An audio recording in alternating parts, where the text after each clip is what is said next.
Praise lord. ఈ రోజు దేవుని వాగ్దానం సామెతల గ్రంథం 13వ అధ్యాయము 21వ వచనం. కీడు పాపులను తరుమును, నీతిమంతులకు మేలు ప్రతిఫలముగా వచ్చును.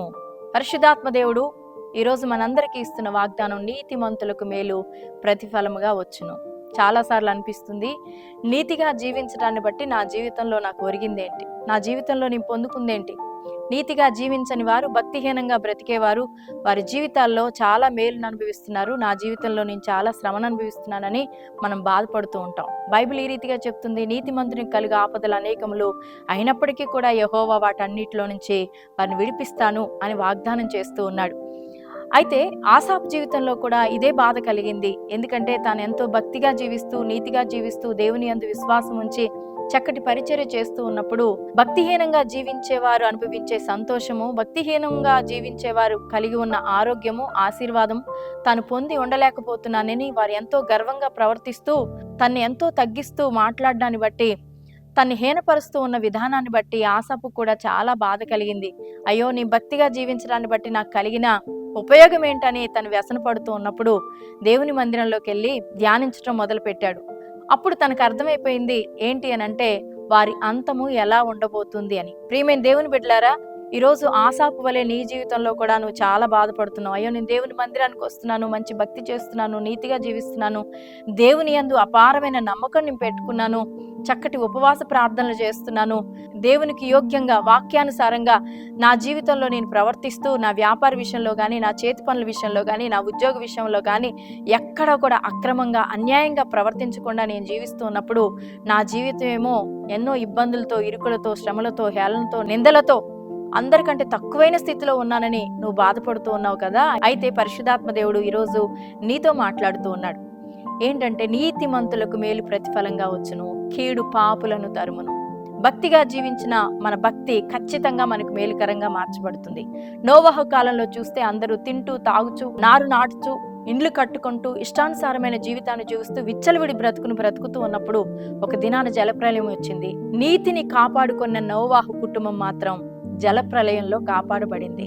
అలాగే బబులోను దేశంలో పవిత్రంగా, పరిశుద్ధంగా, దేవునికి యోగ్యంగా జీవించిన దానియేలు, షద్రకు, మెషకు, అబేద్నెగోలు కూడా వారి జీవితంలో శ్రమల కాలంలో వారు కాపాడబడినట్లుగా మనం చూస్తాం. ప్రియమైన దేవుని బిడ్డ, ఈరోజు నీ జీవితంలో భక్తి, నీ నీతి, నీ విశ్వాసము, నువ్వు దేవుణ్ణి ఆశ్రయించిన విధానము ఏది కూడా నీకు వృధా అయిపోదు. తప్పకుండా ఒకరోజు మేలును ప్రతిఫలంగా పొందడం నువ్వు చూస్తావు.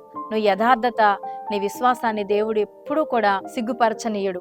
కాబట్టి ఈరోజు నీ జీవితంలో తాత్కాలికంగా కొంత శ్రమను అనుభవిస్తున్నావేమో, కానీ నీకు కలిగిన ప్రతి శ్రమల్లో నుంచి కూడా ఆనాడు దానియేలును, నోవాహును తప్పించిన దేవుడు ఈరోజు కూడా నిన్ను తప్పించి విడిపిస్తాడు. యోసేపు జీవితంలో కూడా చూడండి, తన జీవితంలో ఎన్నో రకాలైన పరిస్థితులు వచ్చినా తన పరిశుద్ధతను కాపాడుకున్నాడు, నీతిని కాపాడుకున్నాడు. అందుకే యోసేపు ఉన్నతమైన స్థితిలోనికి హెచ్చించబడ్డాడు.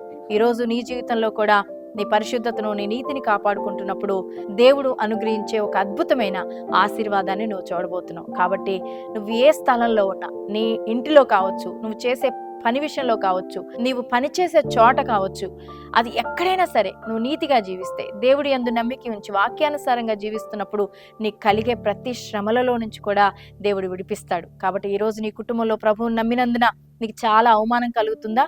ఆ కుటుంబంలో దేవుడు నిన్ను హెచ్చిస్తాడు. దేవుని పట్టుకొని ఆయన వెంబడిస్తున్న నీతో ప్రభువు నడుస్తాడు, నీ జీవితంలో గొప్ప కార్యాలు జరిగిస్తాడు. ఈ వాగ్దానాన్ని నమ్మి విశ్వసించి క్లెయిమ్ చేసుకో. ప్రార్థన. పరిశుద్ధుడా, ప్రేమ కలిగిన మా తండ్రి, నీకు వందనాలు, స్తోత్రాలు. మా నీతి ఖచ్చితంగా మమ్మల్ని రక్షిస్తుంది ప్రభా. మా నీతి మమ్మల్ని కాపాడుతుంది. అనేక మంది భక్తుల జీవితంలో వారి నీతిని బట్టి ఒక దినాన అద్భుతమైన రీతిలో తప్పించబడ్డారు. భక్తిహీనులు, పాపులు వారి యొక్క జీవితంలో కీడును ప్రతిఫలంగా పొందారు ప్రభా.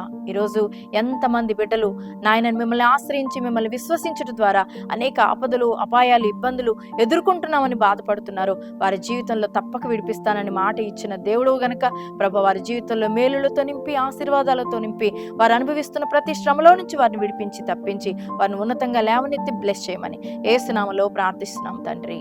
ఆమేన్.